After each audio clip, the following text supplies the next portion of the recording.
Lo tenemos, pongámonos en pie. Leemos la palabra de Dios honrando y glorificando su bendito nombre. Y dice así: también debes saber esto, que en los postreros días vendrán tiempos peligrosos, porque habrá hombres amadores de sí mismo, ávaros, vanagloriosos, soberbios, blasfemos, desobedientes a los padres, ingratos, impíos, sin afecto natural, implacable, calumniadores, intemperantes, crueles, aborrecedores de lo bueno, traidores, impetuosos, infatuados, amadores de los deleites más que de Dios, que tendrán apariencia de piedad, pero negarán la eficacia de ella. A estos evita, porque de esto son los que se meten en las casas y llevan cautiva a las mujercillas cargadas de pecado, arrastradas por diversas concupiscencias. Estas siempre están aprendiendo y nunca pueden llegar al conocimiento de la verdad. Oremos. Señor y Padre que estás en los cielos, gracias te damos, mi Dios, por tu misericordia, por tu verdad, por tu amor. Gracias por concedernos el honor, el privilegio de estar en esta noche reunidos. Gracias, Dios mío, por la presencia de cada hermano y gracias por edificar a tu iglesia. Por Cristo Jesús te pedimos que nos ayudes a ir aprendiendo lo que tú quieres que aprendamos. Para gloria tuya lo pedimos. Amén. Amén. Pueden ponerse cómodos, hermanos. El propósito de la iglesia de Jesucristo. El propósito de la iglesia de Jesucristo. Les compartí, hermanos, que me he estado auxiliando con el libro de doctrinas, la doctrina de la iglesia, y con el libro Auxiliar Bíblico Portavoz para compartirles esta enseñanza. El propósito de la iglesia es Jesucristo. En este punto mencionaremos algunos conceptos erróneos sobre los propósitos de la iglesia en relación con el mundo. Oiga bien, hay conceptos diferentes de la iglesia en relación con el mundo. La iglesia no está para salvar al mundo. Ahí lo pudimos ver, 2 Timoteo 3, del 1 al 7. Segunda de Pedro, capítulo 3, verso 1 al 5. No está ni para salvar al mundo, ni para servirlo con marchas por leyes, derechos ambientales, civiles, etc. No está para gobernarlo, ni está para luchar contra él, ni para imitarlo, ni para aislarse de él. Oiga bien, la iglesia en las posiciones erróneas. ¿Por qué le hago mención de esto? No sé cuántos han escuchado acerca de la religión La Luz del Mundo. La Luz del Mundo era una iglesia que fundó un hombre mexicano y en los años casi 50 creo que fue, y él se autollamó el apóstol sucesor de Pablo, y fundó esa iglesia, y es una iglesia multimillonaria. Él es como el Papa en esa iglesia y tiene todos los beneficios, todos los honores y todo, pero es una iglesia social, que se enfocaba más que todo en creer en Jesús, pero podían bailar, podían hacer fiestas, podían participar en política, etcétera, etcétera, etcétera. Así hay también iglesias que les permiten hacer marchas y protestas públicas como iglesia a favor, digamos, o en contra del aborto, en contra de esto, en contra de aquello, o a favor de aquello.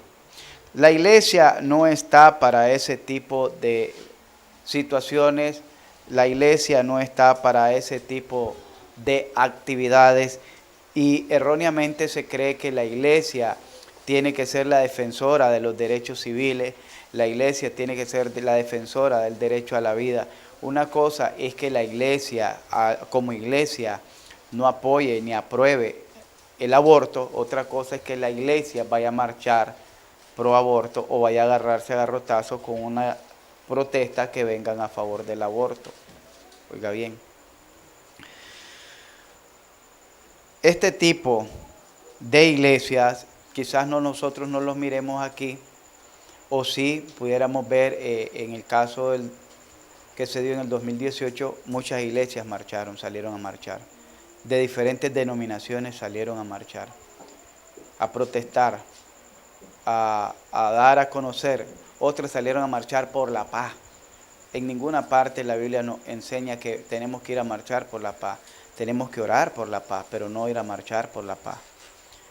Y de hecho, pues tuvieron sus repercusiones sociales y hasta políticas, pudiéramos decir, en relación, ¿verdad?, a las protestas que se dieron. La iglesia no está para participar en mitines. Aquí muchas iglesias o grupos religiosos de aquí se prestaron para andar haciendo tomas de tierra y para andar organizando a la gente con las tomas de tierra.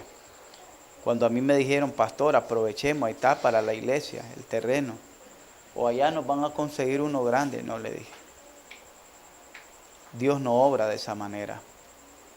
Dios no obra de esa manera. Ya por último, unos que habían agarrado unos terrenos, los vamos a dar favorables a ustedes, a la iglesia. Denos 3,000 pesos y le damos un terreno por la velada de las 3 noches. No le.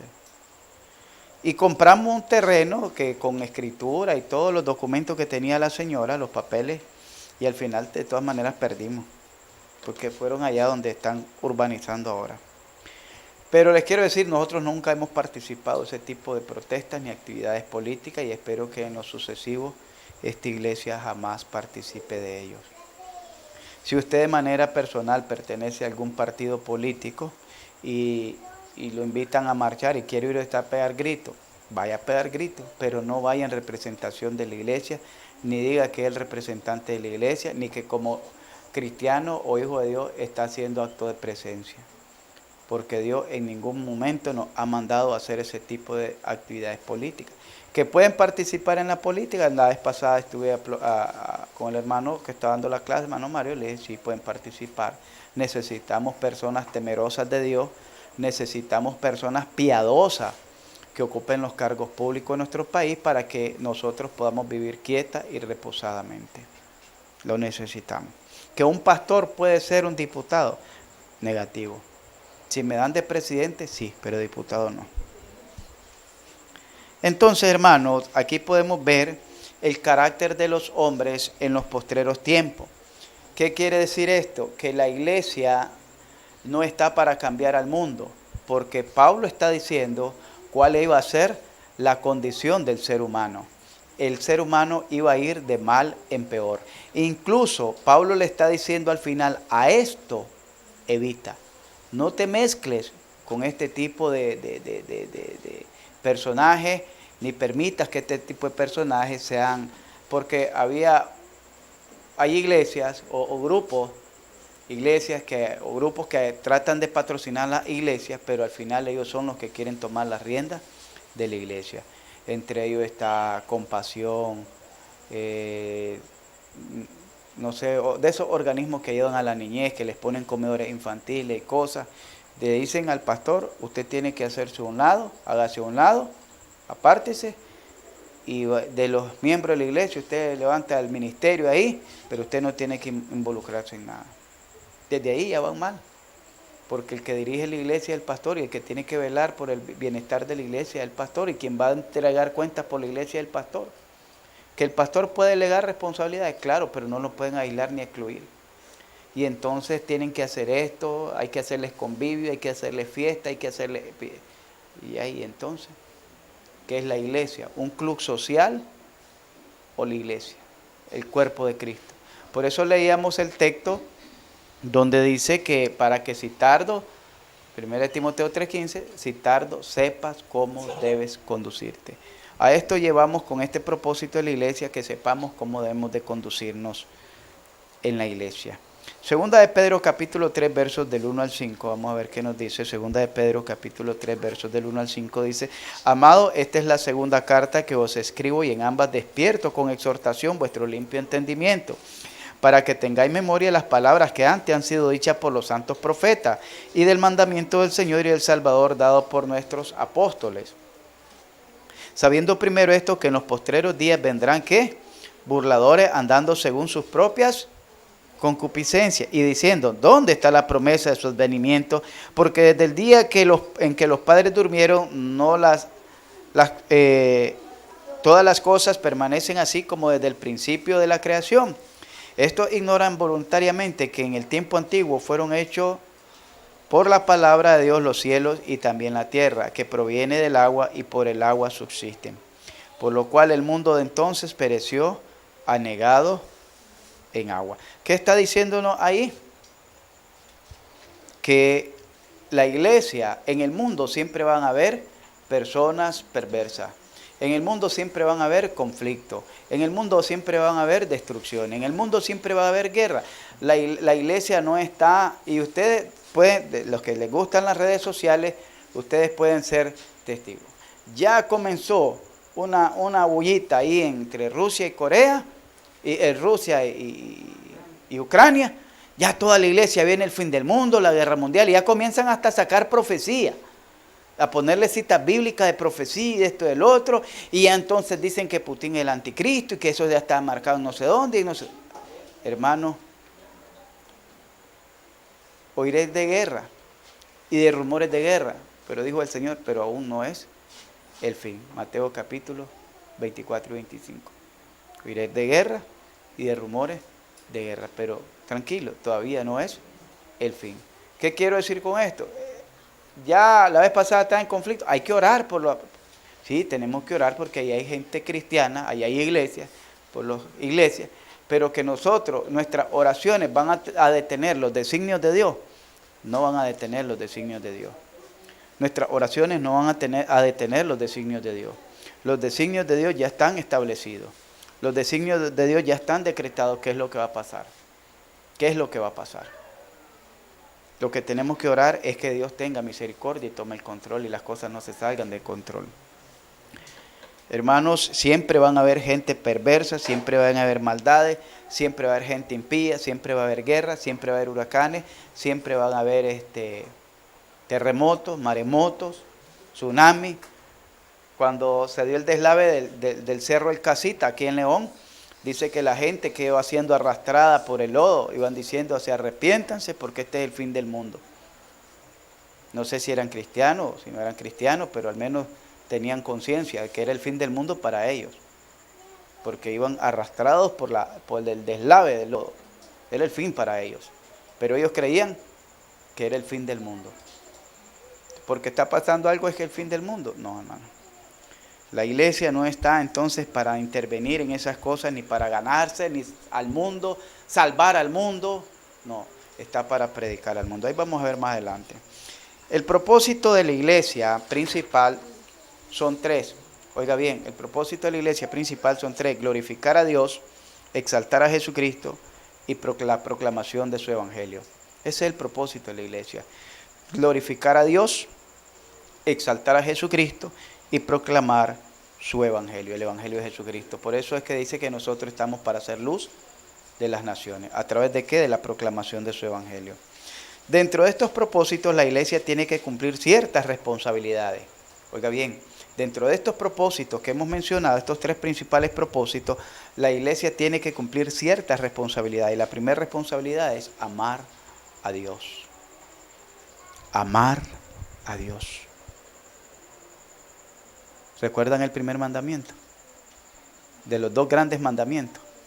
Amarás a tu Dios con toda tu fuerza, con todo tu ser, con todo tu alma, con todo tu espíritu. La pregunta es, iglesia, ¿estamos amando a Dios de esa manera? Con toda nuestra fuerza, con todo nuestro ser, con todo nuestro empeño, ¿estamos amando a Dios de esa manera? ¿Estamos amando a Dios por sobre todas las cosas? Por sobre mi comodidad, por sobre mis placeres, por sobre mi trabajo, por sobre mis estudios, por sobre mis gustos. ¿Estamos amando a Dios de esa manera? Apocalipsis 2:4 le decía el Señor, vuélvete a tu primer amor. Vuélvete, hermana Yoconda, a tu primer amor. Amén, dice. Porque ella me dijo en cuanto entré, aquí está mi primer amor, dice. Mano Kenneth. Me gusta ver cuando las parejas se aman de esa manera. Yo siempre que aconsejo a las parejas, les digo, tómense de la mano. Y de la otra mano que les queda libre, tómense del Señor. Porque si ustedes se toman de la mano, nada los va a separar. Oiga bien. Si yo me tomo, veníamos, para que miren que jalamos los dos. Venían. Si yo me tomo de la mano con mi esposa, nada me puede separar de ella. Pero si yo me tomo, nosotros dos, los tomamos con la mano que nos sobra, de la mano del Señor, nadie nos puede separar. Porque lo que Dios juntó, nada ni nadie lo separa. ¿Entendimos eso? Una cosa es que nos separen los problemas, que no nos puedan separar los problemas. Otra cosa, porque le decían, hasta que la muerte nos separen, y a la vecina le decían la Quirina, la parca, entonces fue la que lo separó. Nada, pero tampoco nadie nos puede separar. Con una mano nos tomamos los dos y con otra nos estamos tomando de Dios. Yo por mi lado y ella por su lado. Entonces no estamos libres para extender manos a nadie más. Están ocupadas nuestras manos. Amar a Dios. Amar a Dios. Si la iglesia no está amando a Dios, se ha vuelto una iglesia rutinaria, una iglesia religiosa, una iglesia mecánica y hasta una iglesia cínica e hipócrita. Oiga bien, y no se lo estoy diciendo de manera personal a nadie, estoy hablando de la iglesia. Se ha vuelto una iglesia mecánica, rutinaria, se ha vuelto una iglesia cínica e hipócrita. Porque decimos, Jesús mismo lo dijo, con sus labios me honran. ¿Cómo honramos? Hablamos de buena doctrina, hablamos, pero su corazón dice, está lejos de mí. Y lo que está haciendo Jesús ahí es referencia a una de las profecías, creo que era de Jeremías. Este pueblo de labios me honra, mas su corazón está lejos de mí. ¿Está usted amando a Dios? ¿Qué le impide amar a su Dios? ¿Qué le está obstruyendo amar a su Dios? Venimos a un culto de cena del Señor y espero que esto le despierte esa pasión por su Dios. Yo le decía al hermano Néstor el domingo que estábamos en la escuela dominical, si alguien me dice que cree en Dios, va a hacer todo para glorificar a Dios. Hermano Néstor, estuvimos hablando de eso el domingo. Alguien que dice creer en Dios va a obedecer a lo que Dios manda en su palabra. ¿Por qué? Porque lo hacemos con amor, con amor. La iglesia está dentro de sus propósitos, tiene que cumplir, ha de glorificar a Dios. Efesios capítulo 1, verso 5. Una de las responsabilidades de la iglesia dentro de sus propósitos es el de glorificar a Dios. No solo decirle Dios te amo, sino tratar de glorificar. No sé si entendemos la palabra glorificar. No sé si la entendemos, pero glorificar a Dios es exaltar a Dios con nuestras palabras, pero también con nuestras acciones, con nuestro testimonio. Que cuando la gente nos mire, no nos mire de manera personal a nosotros, sino que mire la obra de Dios en cada uno de nosotros. Entonces la gente va a glorificar a Dios. Y eso dice Efesios 1:5, dice, en amor habiendo sido predestinado para ser adoptado hijo suyo por medio de Jesucristo según el puro afecto de su voluntad. Para alabanza, ahí estamos, ¿verdad? Para alabanza de su gloria, para alabanza de la gloria de su gracia, con la cual nos hizo acepto en el amado. Dice que fuimos adoptados hijos suyos por medio de Jesucristo, ¿para qué? Para la alabanza de su gloria. Una cosa es que nosotros le alabemos y otra cosa es que el mundo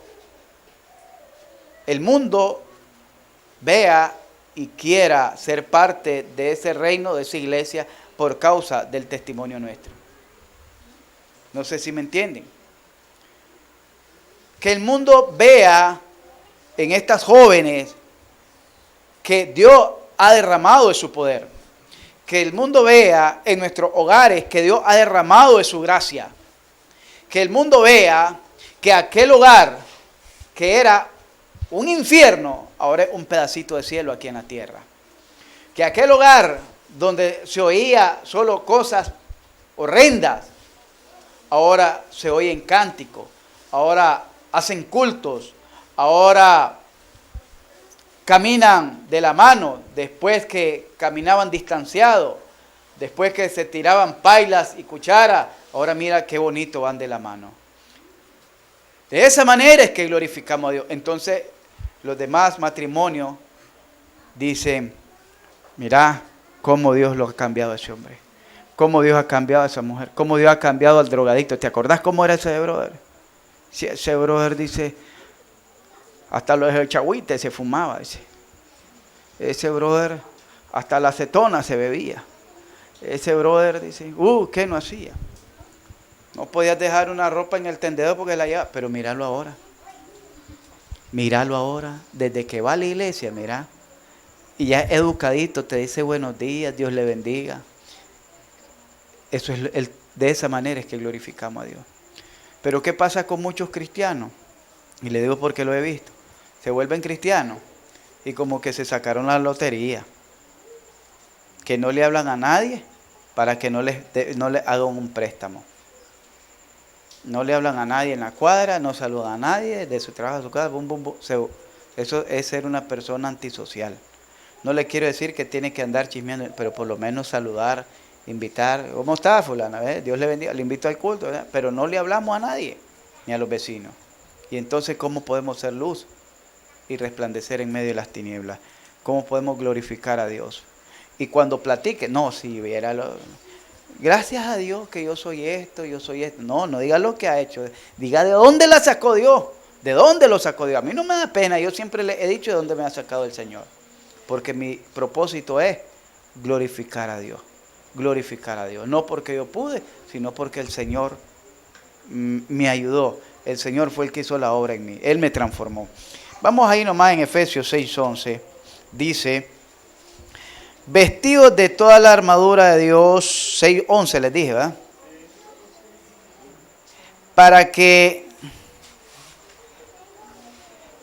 perdón, no, ahí era en Efesios del 1 al 6, el versículo hasta el versículo 13 era.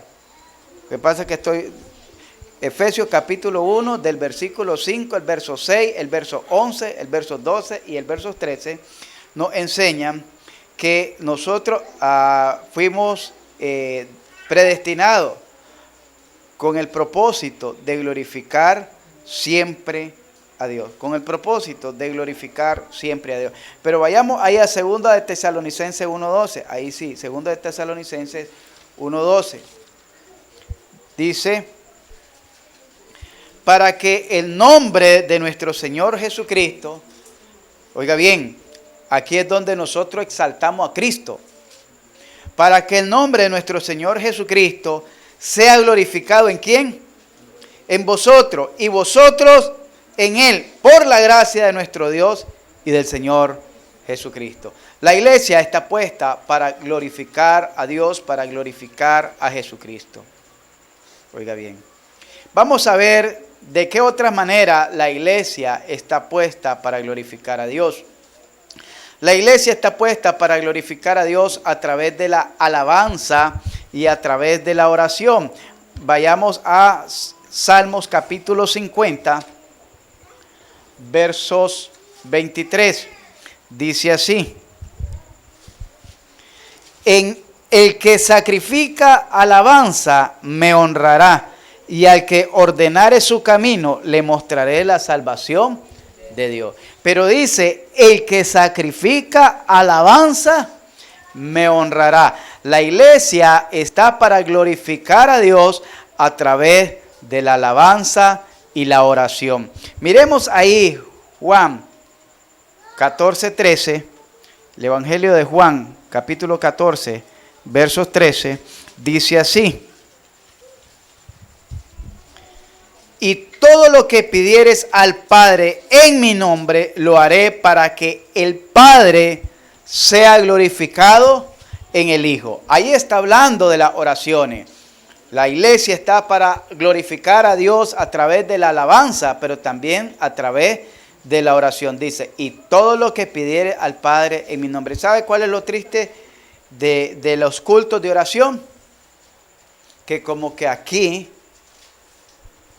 tuviéramos un Dios utópico, solo imaginario, como que no obra en su vida, como que no obra en su familia, como que todo lo que pasa alrededor suyo, todo lo que ha logrado, hasta por levantarse de vivo, sano y salvo, esta mañana fue por obra y gracia suya y no fue por Dios. Es raro ver en un culto que alguien dé testimonio aquí. Y hemos también hecho peticiones aquí, pero tampoco es raro ver que alguien diga, quiero dar testimonio que aquí estuvimos orando por X situación y quiero darle gracias a Dios que Dios me respondió y Dios me ayudó, Dios me sostuvo, Dios me fortaleció, Dios esto, nada. Por eso es que dicen algunos que nosotros somos apagados. No porque necesitemos pegar 3 brincos como la mona, sino porque es raro oír una alabanza a Dios de nuestra boca. Es raro oír que usted le diga al Señor, te amo Dios. Es raro que oiga un amén, un aleluya, un gloria a Dios. Que usted exalte a Dios con sus labios. Y si le ora, calladito todo entre usted y Él. Pero es raro escuchar ver las maravillas que Dios está haciendo en su vida y que la iglesia y los invitados y las visitas se den cuenta que el Dios de esta iglesia es un Dios vivo. Primero, es un Dios que no ha cortado su mano para no salvar y tampoco ha grabado su oído para no oír. Es decir, no tenemos un Dios impotente, no tenemos un Dios sordo que no escuche nuestras oraciones. Al contrario, Dios ha hecho maravilla en esta iglesia. Dios ha hecho maravilla y se ha glorificado. Y usted dirá, ¿cuál maravilla ha hecho Dios? El hecho de que usted y yo estemos aquí, eso es una gran maravilla, un gran milagro. ¿Qué más maravilla quiere buscar? Mírese solo que usted y yo estamos aquí. Más que suficiente, porque si no fuera por Dios, al saber dónde estuviéramos. Si no fuera por Dios, al saber dónde estuviéramos. Se lo digo de corazón. Más que razón.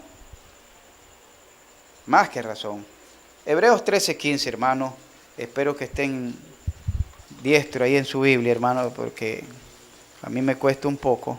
Dice así Hebreos 13:15. Así que ofrezcamos siempre a Dios, oiga bien, que dice, por medio de él, sacrificios de alabanza, es decir, frutos de labios que confiesen su nombre. Frutos de labios. Ahí está hablando fruto. ¿Qué es lo que sale por su boca? Porque Santiago dice, de una misma fuente no puede salir agua dulce y agua salada. Así que de nuestra boca no pueden salir bendiciones y maldiciones. ¿Verdad? Entonces, ¿qué está saliendo de su boca? Está glorificando a Dios. Cuando usted le preguntan algo, mira, ¿y cómo hiciste? Gracias a Dios logré hacer esto. Gracias a Dios conseguí esto. Gracias a Dios me gané esto. Gracias a Dios alcancé esto. Gracias a Dios.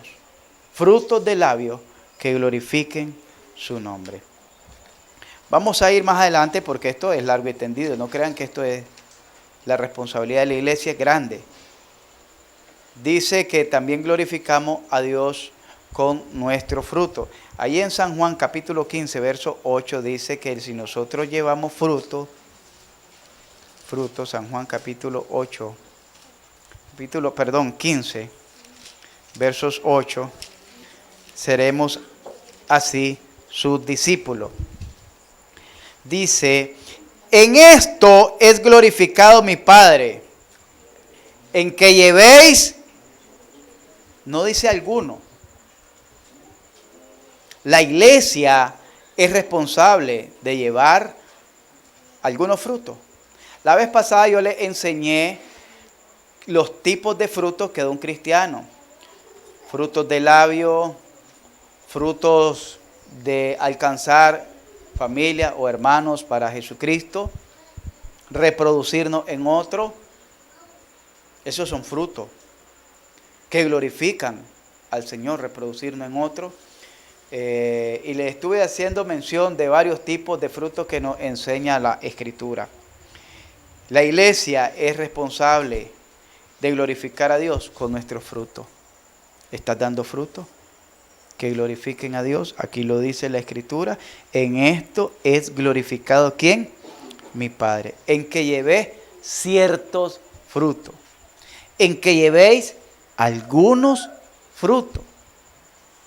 El Señor no es escaso, porque como el Señor nos da abundantes promesas, oiga bien, nos da ricas promesas, y la medida del Señor es remecida, apretada y rebosante.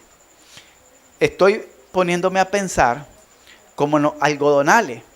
En los algodonales apretaban lo más que pudieran el algodón en el saco, porque es liviano para que pesara aunque sea unas 10, 15 libras.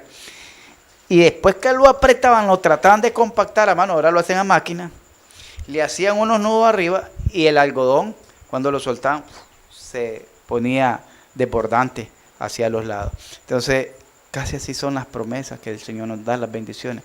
Apretada, remecida y abundante. Rebosante, dice.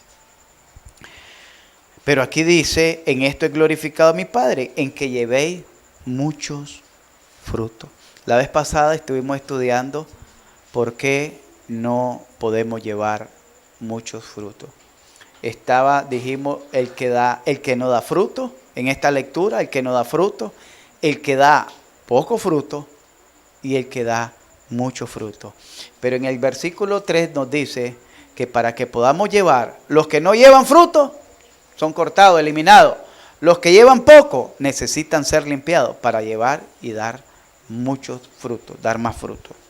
Entonces, necesitamos como iglesia, si no estamos dando frutos, hacernos ese análisis que necesitamos una limpieza espiritual para llevar y dar más frutos.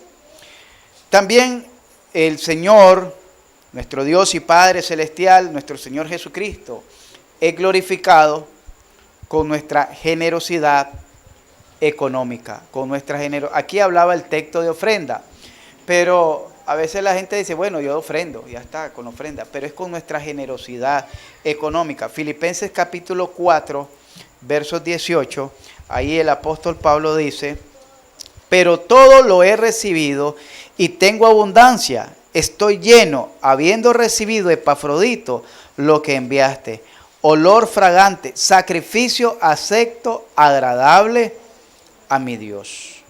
Mi Dios pues suplirá todo lo que os falte conforme a sus riquezas en gloria. De esa manera glorificamos al Señor con nuestra generosidad. Porque aquí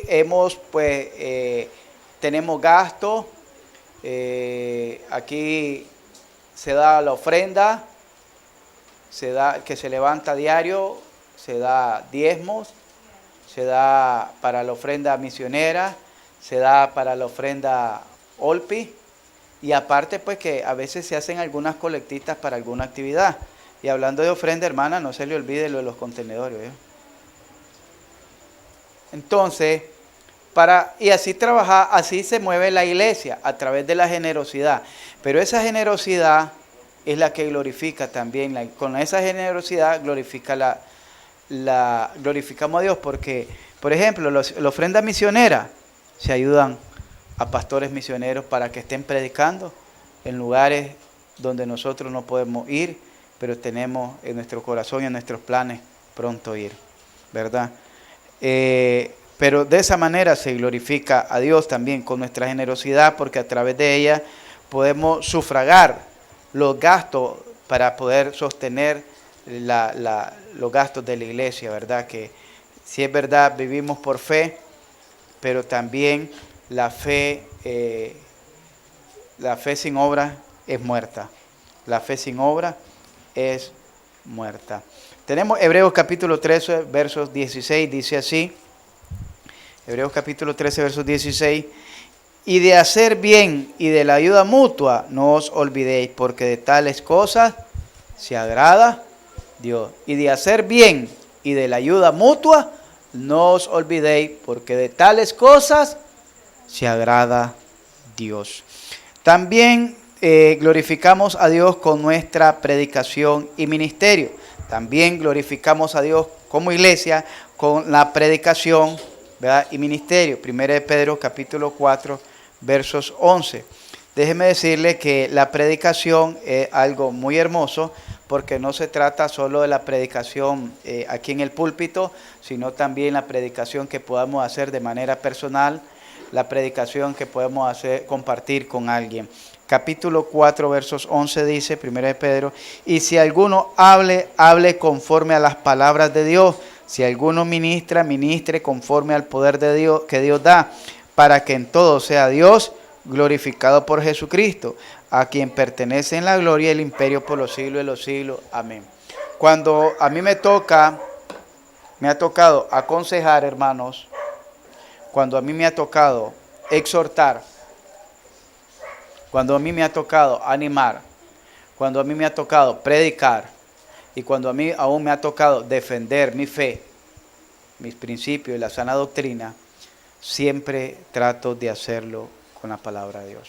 Siempre, mi apoyo es la palabra de Dios. En mi corazón hay un principio de fe que está en Isaías capítulo 55, creo que es el verso 11, donde dice, porque así será mi palabra que sale de mi boca, que no volverá a mí vacía, sino que será prosperada para aquellos en que la he enviado, aquellos que la he enviado. Es decir, Dios ahí está comprometiendo su palabra de que Él la va a respaldar y Él la va a bendecir. Y Jesús dijo, cuando hablen, no van a hablar de lo suyo, sino que van a hablar de mí. Y no tengan temor, porque en ese entonces les será dada palabra. Ahora tenemos la palabra con qué aconsejar, tenemos la palabra con qué edificar, exhortar. La iglesia es responsable de la palabra. Si nosotros vamos a un lugar y comenzamos a hablar y nos salen hablando de religión o nos salen hablando de política y nos mezclamos en ese asunto. Si nosotros vamos a un lugar y queremos darles consejos moralistas a las personas, no va a producir ningún efecto. Puede ser muy bonito el consejo moralista, muy bonito, pero no, como no es palabra de Dios, no hay respaldo. No hay respaldo. Un día de esto me gustó el mensaje que estaba escuchando de un predicador, no le voy a hacer popularidad, porque ni lo necesita, pero me llamó mucho la atención y al final me encantó el ejemplo, la ilustración con que a él lo animaron otro pastor. Y es que si supieras tú que mañana va a suceder algo catastrófico, va a morir mucha gente que tú no sabes quiénes son. Pongas que vaya a una comarca y mañana esa comarca va a arder en fuego. Tú lo sabes, pero la comarca no lo sabe.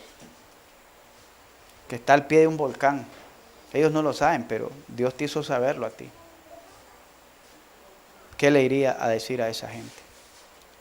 Le iría a predicar de bienestar, de gozo, de comodidades, o le diría a predicar de que se arrepintiesen? ¿De qué le predicaría usted? ¿De qué llegaría a hablar? ¿De la novela, de la política? ¿Qué es lo que necesita esa gente saber? Que se arrepientan. Y esa responsabilidad es de la iglesia todos los días, porque usted no sabe quién se va a morir mañana. Usted no sabe, yo no lo sé. Y entre tanto tengamos oportunidad de predicar, tenemos que hacerlo, porque no sabemos quién va a morir mañana. Dicen que son casi 150,000 que se mueren todos los días. Y usted no sabe quiénes son.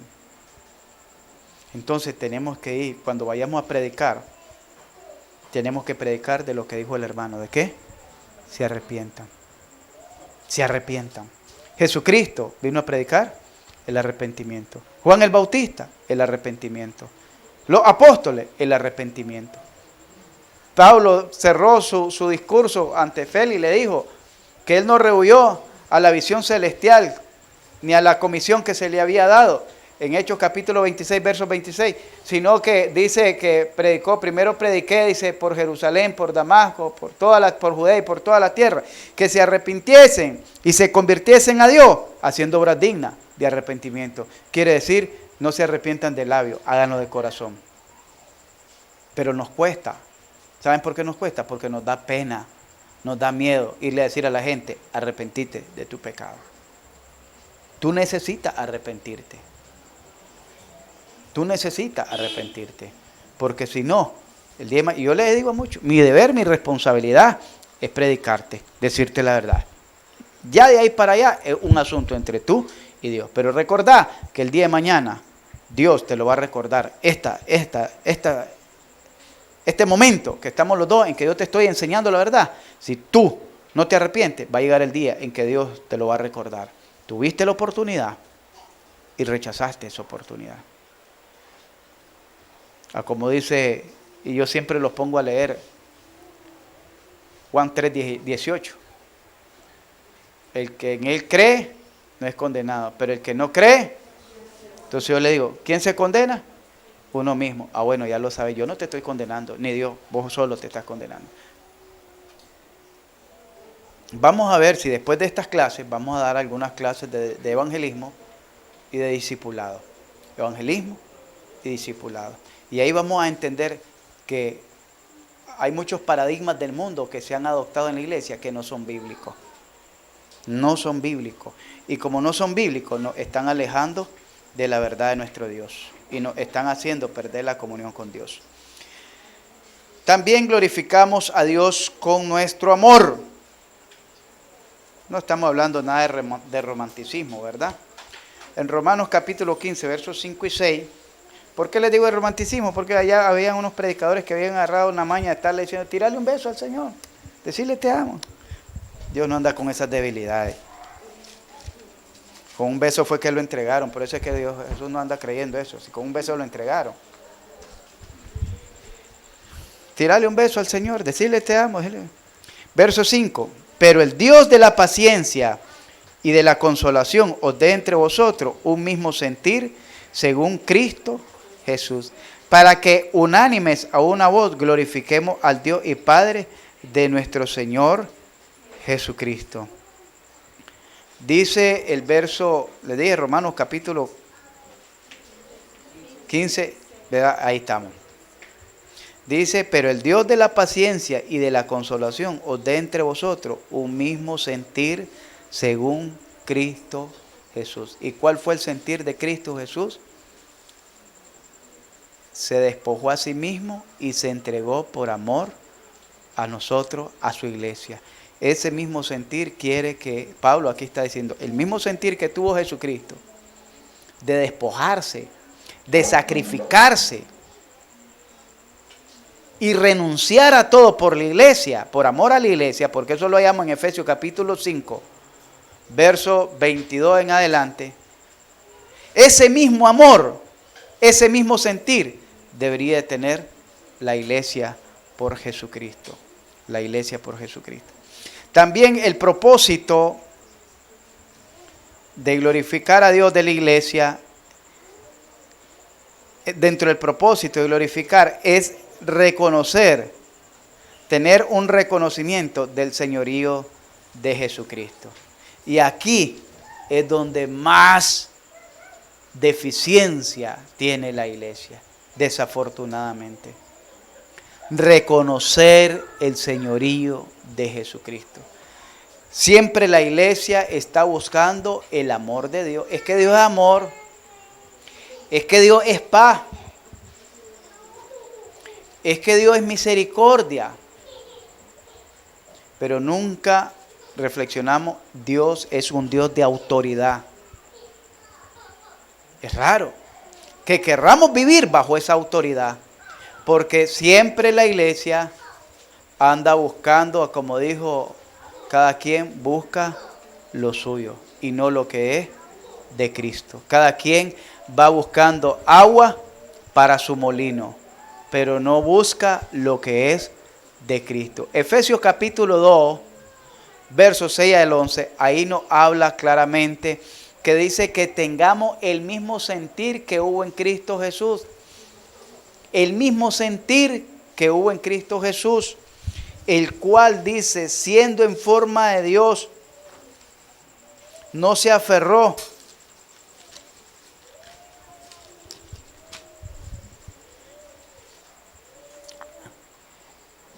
siendo en forma de Dios, no estimó el ser igual a Dios como cosa a que aferrarse, sino que se despojó a sí mismo, tomando forma de siervo, hecho semejante a los hombres. Y estando en la condición de hombre, se humilló a sí mismo, haciéndose obediente hasta la muerte y muerte de cruz. Por lo cual, Dios también le exaltó hasta lo sumo y le dio un nombre que es sobre todo nombre. ¿Para qué? Para que en el nombre de Jesús se doble y todo lo que está en los cielos y en la tierra y debajo de la tierra, y toda lengua confiese. ¿Que va a confesar? Que Jesucristo es mi amor, que Jesucristo es mi paz, es mi proveedor, es mi pastor, es mi consuelo, es mi paño de lágrimas. Es verdad que todo eso es Jesucristo, pero aquí lo que está diciendo, que Dios exaltó a Jesucristo. Esta es la exaltación de Jesucristo. Dios lo exaltó por encima de los cielos. No para que sea un paño de lágrimas, sino para que en el nombre de Jesucristo se doble toda rodilla de lo que está en el cielo, debajo del cielo, en la tierra y debajo de la tierra. Oiga bien, quiere decir que los ángeles le adoran, se postran, le honran. La creación misma le adora. Todo lo que está debajo de la tierra reconocen y le honran a Jesucristo como Señor. La pregunta es, ¿y tu iglesia? Porque aquí está diciendo cómo, y toda lengua confiese que Jesucristo es. Recuerdan que le di una clase acerca del señorío de Jesucristo. ¿Cuánto de esa clase acerca del señorío de Jesucristo ha implementado en su vida? ¿Cuántas cosas ha dejado de ser usted para que ahora sea el Señor? Casi siempre coincidimos porque estaba también con la clase de los muchachos y le estaba enseñando 3 mentes. La mente del incrédulo, donde hay un asiento, una ruedita, un asiento, y de fuera de la rueda hay una cruz que representa que Cristo o Dios está fuera de todo proyecto, de todo pensamiento, de toda la vida de una persona incrédula, y no es nada de extrañarse. Estaba la mente del religioso, donde está el asiento, que es el trono, está el yo sobre el asiento, y está dentro del círculo la cruz, pero abajito. Es decir, saben de Dios, conocen de Dios, pero no toman en cuenta a Dios para nada. Pero está también la mente del cristiano, del creyente, donde está el asiento, arriba está la cruz y abajo está el yo. Esa es aquel que ha aceptado el señorío de Jesucristo en su vida. Y si yo he aceptado el señorío de Jesucristo en mi vida, yo no voy a hacer lo que a mí me place, ni lo que yo creo, ni lo que a mí me parece. Voy a hacer lo que Dios dice en su palabra. Lo que Dios manda en su palabra. Lo que Dios ordena en su palabra. Oiga bien, eso es lo que voy a hacer. Y por eso es que hemos estado tratando de enseñar esto, la doctrina de Jesucristo. Desde ahí comenzamos acerca del señorío de Jesucristo, después entramos a la doctrina y ahora vamos con en los domingos y ahora estamos con la doctrina de la iglesia y la doctrina que cree la iglesia, la confesión de fe de la iglesia, para ir ordenando y organizando a la iglesia como la iglesia de Jesucristo y no estar desordenado, porque Dios es un Dios de orden. La pregunta: ¿en su vida está el reconocimiento del señorío de Jesucristo? Mire que ahí no dice, es que yo lo acepté como un salvador.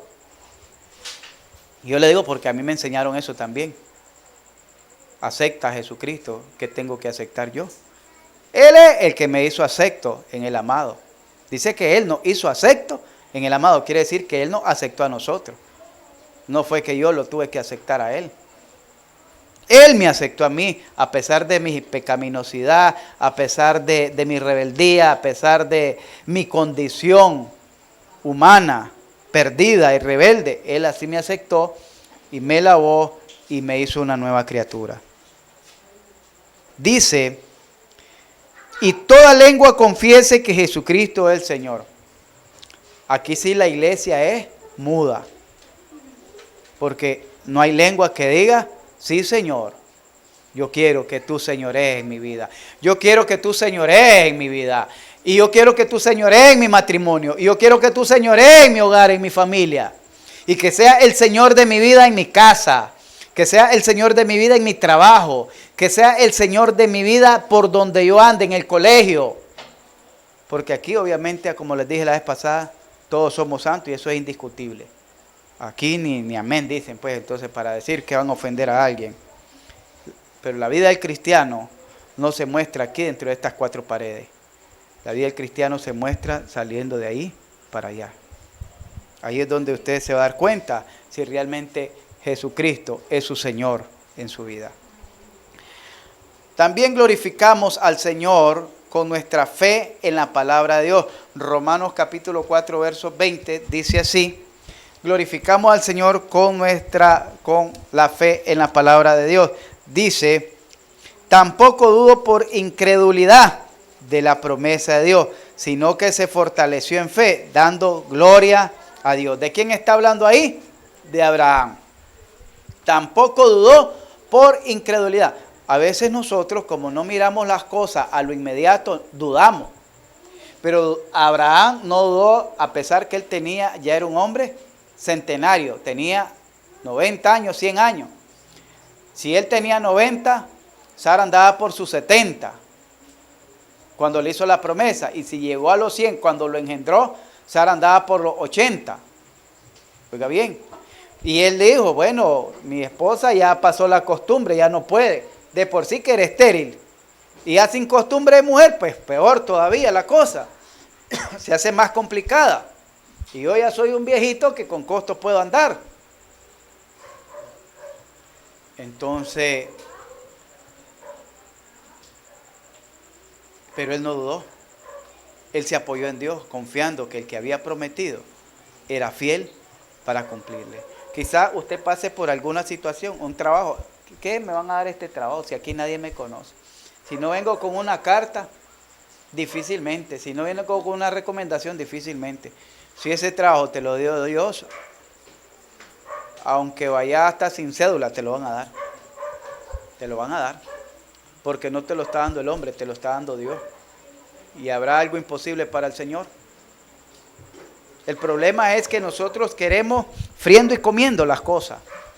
Señor, mañana me dijeron de un trabajo, hoy voy a orar. No estuve orando los otros días. Hoy voy a orar para que mañana me digan sí, friendo y comiendo. Y eso no es así. Dios tiene su tiempo, Dios tiene su propósito, Dios tiene su momento, Dios tiene su lugar. Lo que tenemos que hacer es tener paciencia y esperar en Dios. Esperar en Dios. Dice que glorificamos a Dios con nuestra fe en la palabra de Dios, cuando creemos la palabra de Dios. Pero no solo cuando la creemos de manera intelectual, sino también cuando la obedecemos. Porque yo les he dicho que tener fe es creer y creer es obedecer. También glorificamos a Dios con nuestro sufrimiento. Primera de Pedro capítulo 4 versos 14 al 16. Con nuestro sufrimiento. Estás pasando situaciones adversas, estás pasando situaciones difíciles, que tú sientes que es una prueba lo que estás pasando. Es decir, no es un problema que te buscaste. No es un problema que incitaste. Es un problema que se te vino encima y de la nada. Dice el 4:14. Si sois vituperiados por el nombre de Cristo, sois bienaventurados porque el glorioso Espíritu de Dios reposa sobre vosotros.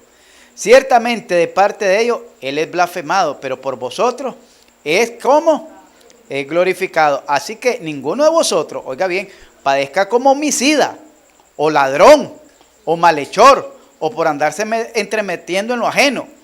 Pero si alguno padece como cristiano, no se avergüence, sino glorifique a Dios por ello. ¿Tu padecimiento por causa de qué? Tus problemas que estás enfrentando el día a día, ¿por causa de qué? ¿Estás padeciendo por ser cristiano, por dar testimonio de Dios? ¿O estás padeciendo porque estás provocando el problema, estás incitando el problema, estás dando cómo hacer el problema? ¿Por qué estás padeciendo? Porque a veces nosotros de una gota de agua hacemos una laguna para ahogarnos en ella, teniendo la solución ahí nomasito. Sequemos la gota y se secó todo el problema.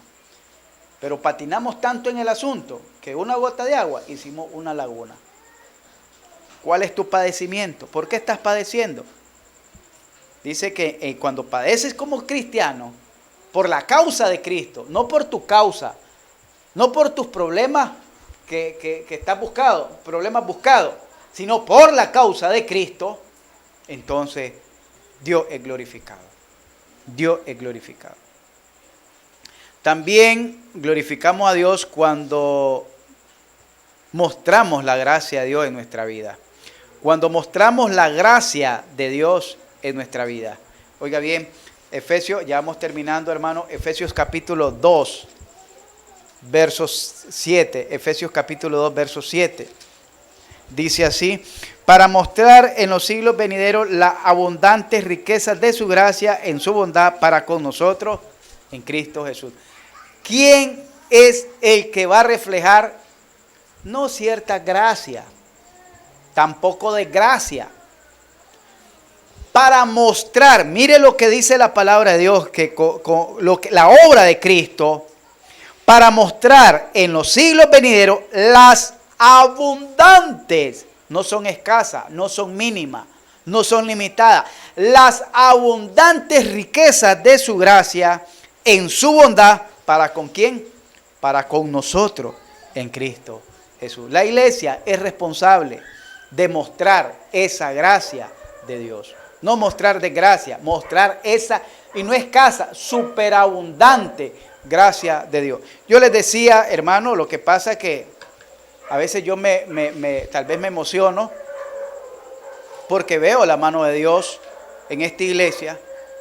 Yo les decía, una iglesia que relativamente no tiene ni una infraestructura propia, pero Dios la bendijo con un instituto bíblico para que se capacite sus miembros.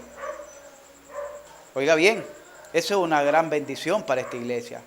Abundante gracia de que los miembros no sean neófitos, no sean indoctos, sino que puedan prepararse, capacitarse muchos hermanos y hermanas aquí en esta iglesia, para que después no le anden contando el cuento.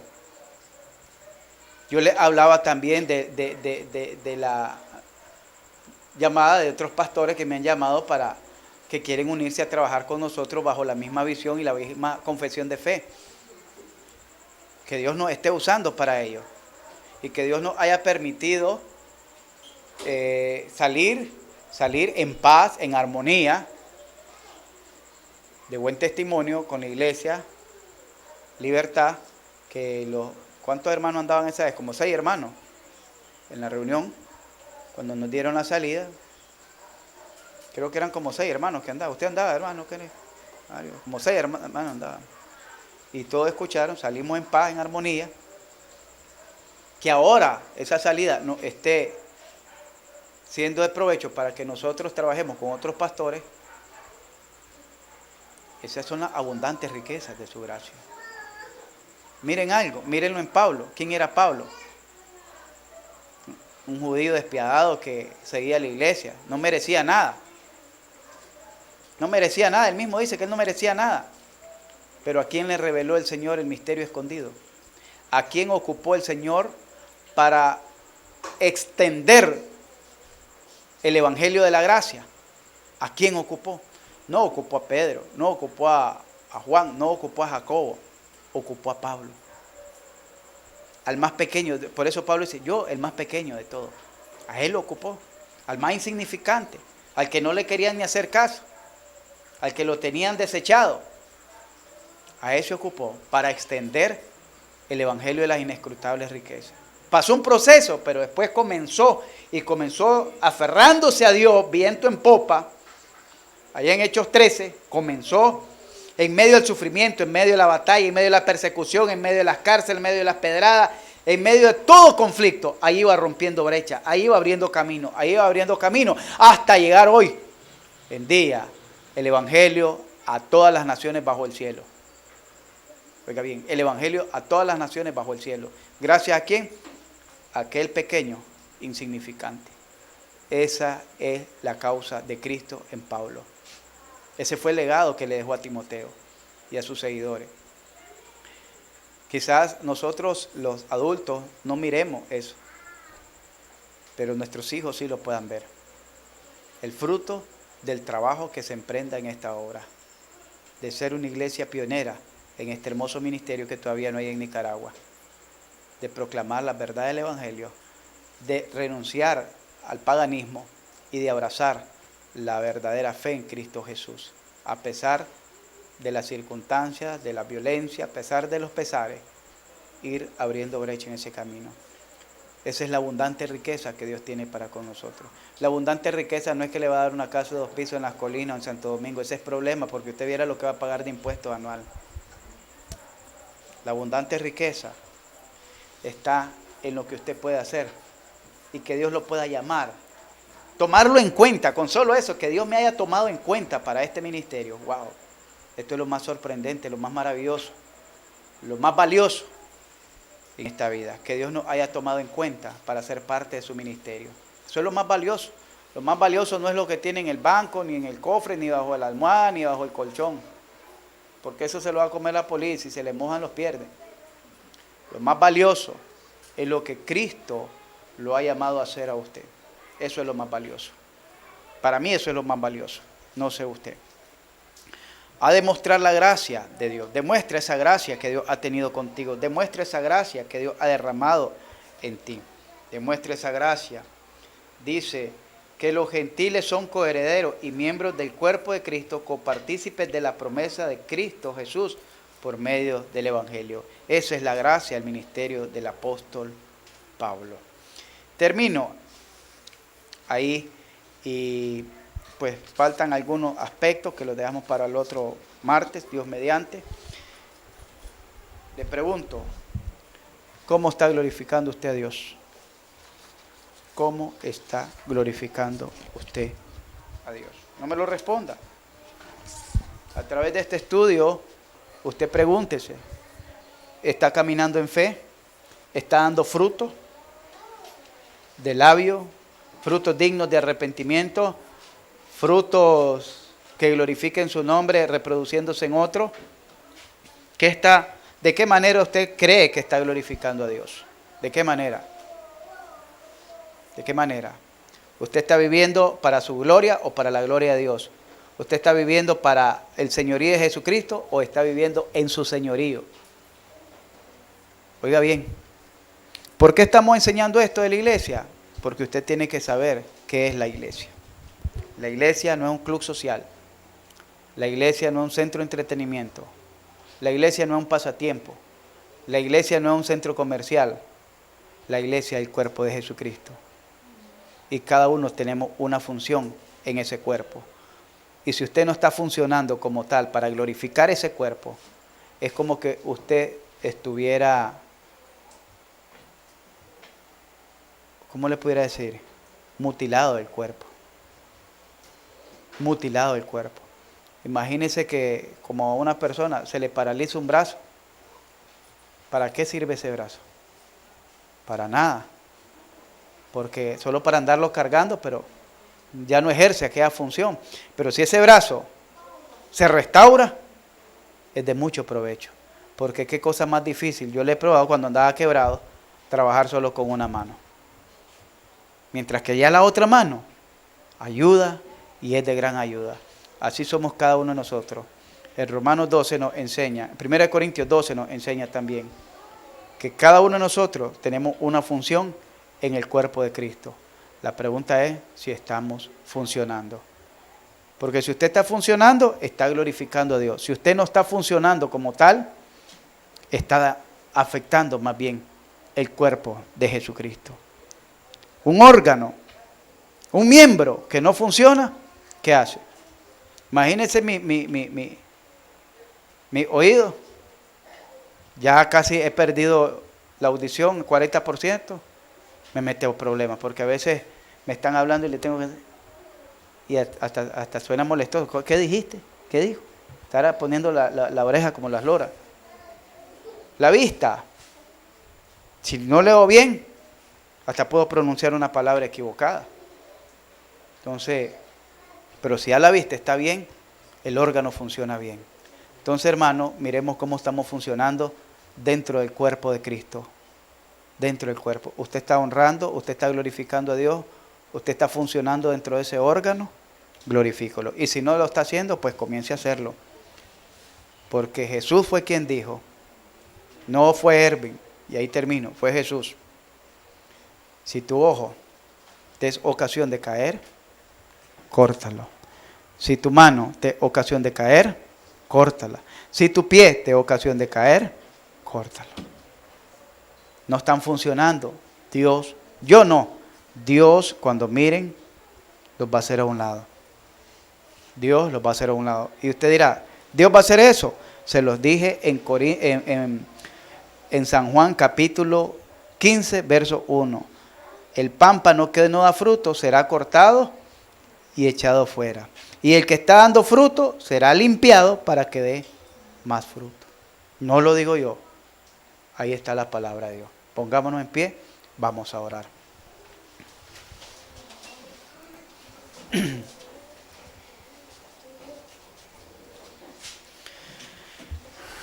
Señor y Padre que estás en los cielos, gracias te damos, mi Dios, porque tú eres un Dios magnífico, tú eres un Dios bondadoso, tú eres un Dios, Señor, compasivo y generoso.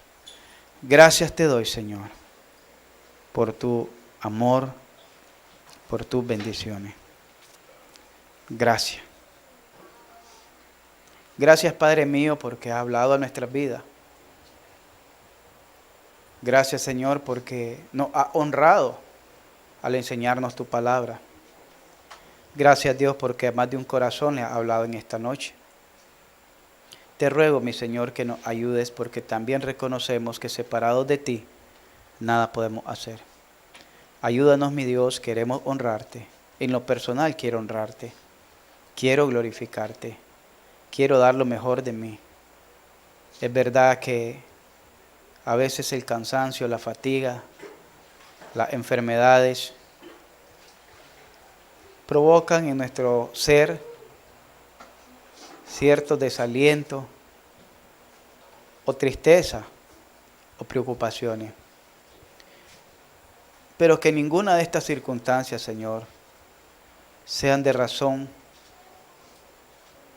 para dejar de glorificarte a ti, sino que al contrario, nos muestre lo débil que somos. Nos muestre lo débil que somos, lo incapaz que somos. Y que necesitamos de tu sabiduría, necesitamos de tu fortaleza, necesitamos de tu poder, necesitamos de la dirección de tu Espíritu Santo para hacer las cosas aquí en la iglesia. Ayúdanos, Padre mío. Por Jesucristo, nuestro Señor y Salvador, te lo pido. Te ruego, Señor, por la hermana Dayana, ya dio a luz el domingo, ¿no? Hoy me dijeron, que ella sea recuperándose satisfactoriamente, y que sea esa niña que ha venido al mundo, sea guardada por ti, sea bendecida por ti. Que tus ángeles, Señor, estén alrededor de ella en todo tiempo y en todo momento. Te lo pedimos, Señor, en el nombre de Jesucristo. Y te rogamos por nuestra iglesia que nos ayudes, por el culto de Santa Cena, que permitas que nuestros corazones y nuestras vidas estén preparadas para ese día y que nos ayudes con el poder de tu Espíritu Santo a participar de ella. Que uses al pastor Gret, que uses a su esposa en el piano, en la ejecución del piano, y que uses, Señor, en la dirección al hermano que ha de dirigir, y que toda la iglesia sea llena de tu gracia y de tu poder, para gloria tuya. Te ruego por la escuela dominical, que el sábado que vayan los maestros a visitar a los niños, le permitas tú, Señor, y les concedas tu gracia para recuperar a aquellos niños que han dejado de asistir y que la iglesia, la escuela dominical pueda crecer y fortalecerse. Y permite, Señor, que los padres de los niños también, más de uno, pueda proceder, Señor, al arrepentimiento. Ayúdanos en el evangelismo del sábado, ayúdanos, Señor, en el culto del jueves, ayuda a los estudiantes, Señor, a los estudiantes aquí que están esforzándose por aprender, mi Dios. No es tarea fácil estar todos los días aquí, todos los días, pero lo hacemos para glorificar tu nombre. Gracias, Padre, por habernos honrado con tan maravilloso privilegio. Ayúdanos, Señor, a no claudicar. Ayúdanos a llegar a la meta por Cristo Jesús. Amén y amén. Bien, hermano.